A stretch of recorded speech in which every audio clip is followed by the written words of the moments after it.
Hello, I'm Arthur Torrington, and I'm a director of Windrush Foundation.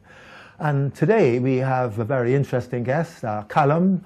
Here you are, Callum, and it's good to be with you here on this particular, at this time. Now tell us a little about yourself, a bit of background.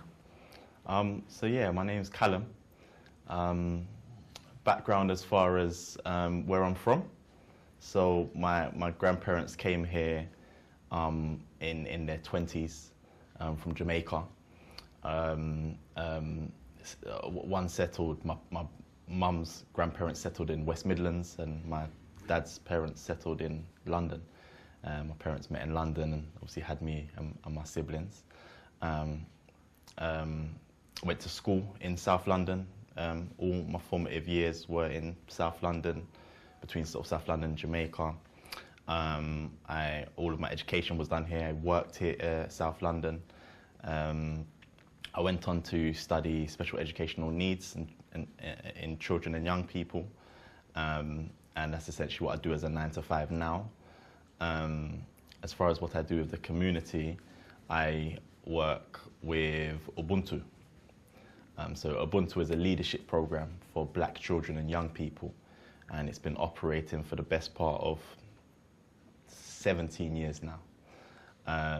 So yeah, I mean, Ubuntu is a Swahili term, and what it means is I am because we are, and therefore because we are, I am, and it essentially invokes the community spirit. Okay, now just hold on a second. I think before we go into Ubuntu, just a little bit about your own schooling and how things were for you.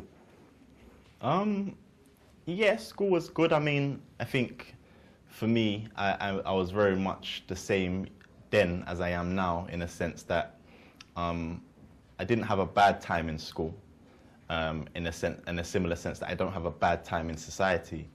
But if I do feel aggrieved by something, irrespective of the consequences, if I think it goes against something that's, if it doesn't speak to my moral compass, my moral code, I will rebel against it.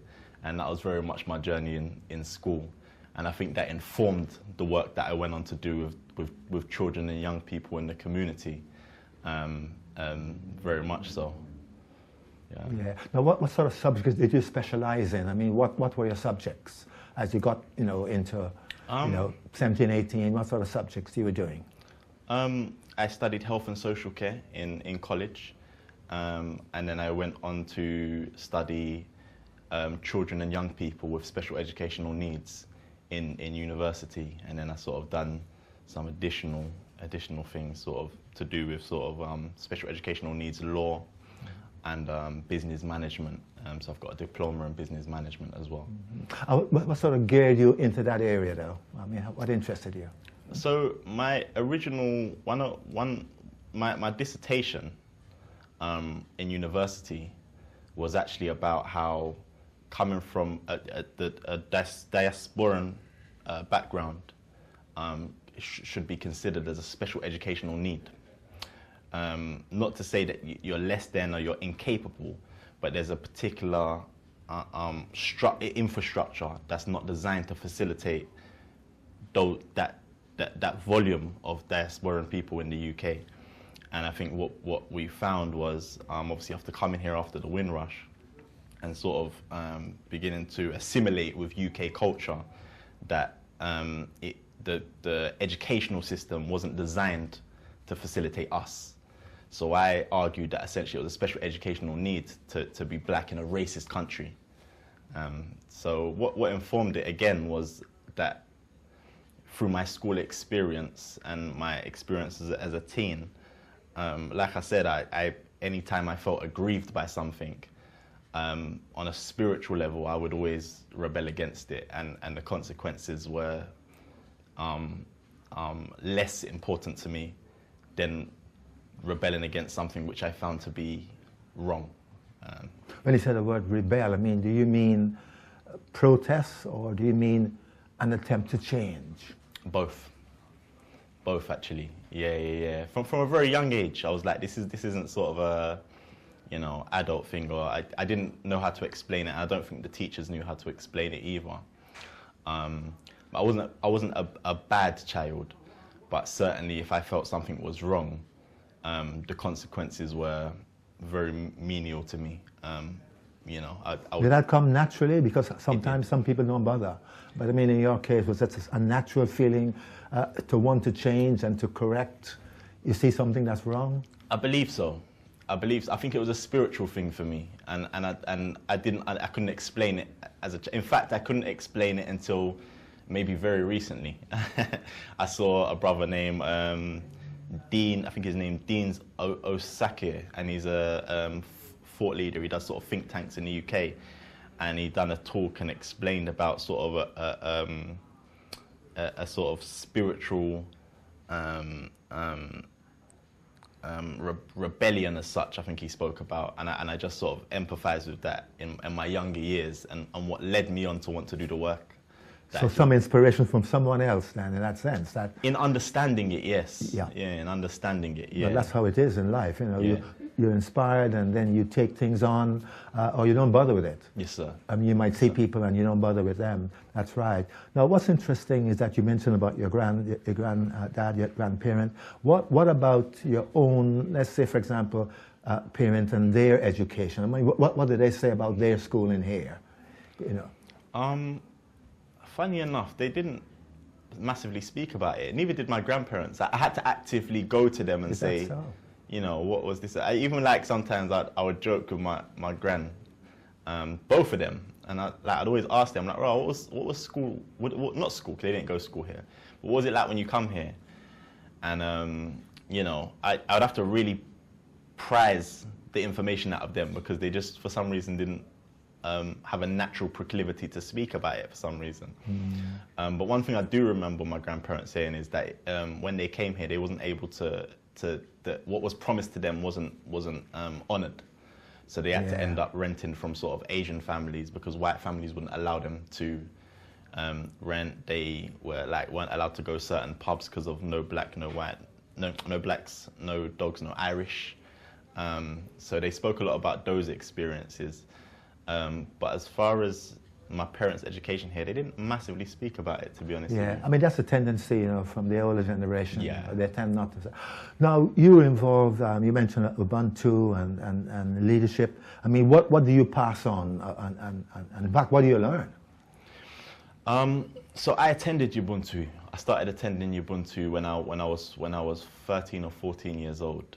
And I attended every week, every Wednesday, and it was almost like a reset. And what we learned about our history and a knowledge of self and a sort of self-worth, understanding who we were, because I think myself and a lot of my peers were very misplaced in the UK, you know. We didn't feel home here, but we didn't really feel home in Jamaica either. So it was quite tricky. So starting to learn about our history and ourselves and how we got to this place. How did we end up to be almost feeling like we don't belong somewhere that we were born? How did that happen? So Ubuntu taught me a lot about myself, and then I got to a certain age where I started to do peer mentorship with Ubuntu with some of the younger ones, and then I got to an age where I became the director and started running some of my own projects and programs. So what do you do though? What does that involve? So one of them I started was a thing called Discussion Thursday, and that was for 18 plus, the essential black community. And what we done, it was essentially a discussion group, but it wasn't just a discussion group, it was a place for people to meet, negotiate ideas and initiatives for the community, and many came out of it, to be fair. And I've recently sort of stepped a little bit away from that. It ran for 7 years, 7 successful years, to be fair, but lockdown gave us a bit of a hit. So we started focusing now again on the weekly Wednesdays with the children and young people. So that's recently been relaunched. And what we do, we've drafted out a curriculum for them, and that includes sort of their history and knowledge of self, conflict resolution, finance. We had a boot camp last term. So it's split into 7 terms of different topics, and it's all underpinned by the philosophy of Ubuntu, which is community. So what do you find then? I mean, how is the response to what you do from the young people? It's good. It's good. I think most of them have never heard how powerful they actually are. Most of them have never been told how powerful they are. So when they hear those things, I think it gives them a certain sense of pride and self-worth, as it did to myself at that age. So no matter how the referral comes in, oh, he's this and, you know, she's that and naughty and blah, blah, blah. I never really see that, to be honest with you, because we engage with them on a sort of human level. So I don't massively experience many issues with them. As I said, I think sometimes on a spiritual level, children can have a particular rebellion when they feel aggrieved against a system they know isn't correct. So I work with that. Good. Now, one thing I wanted to ask you about your own, I suppose, what you do in your spare time, you write poetry and Yes, narrative. sir. Just say a little bit about that. Yeah, I mean, I've always written. It's my sort of just outlet, I guess, I suppose. You know, I've always wrote. I think when I was younger, I would rap, you know, and then I sort of moved away from the rap because I was good. I was really good, but it just wasn't something I wanted to pursue. So I just done it in my spare time. Then I started writing poetry and spoken words, and I thought that for those who you can't maybe just speak to, you can deliver a message through the form of art.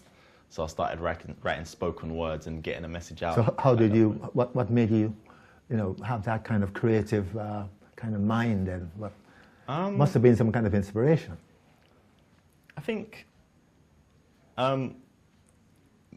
sort of musically, I come from Jamaica, so from it's in the blood. It's in the blood. From the womb, you know. There's music, the boombox is played like it's just in our blood a little bit. So that kind of on a musical level, I think it just spoke to me, you know.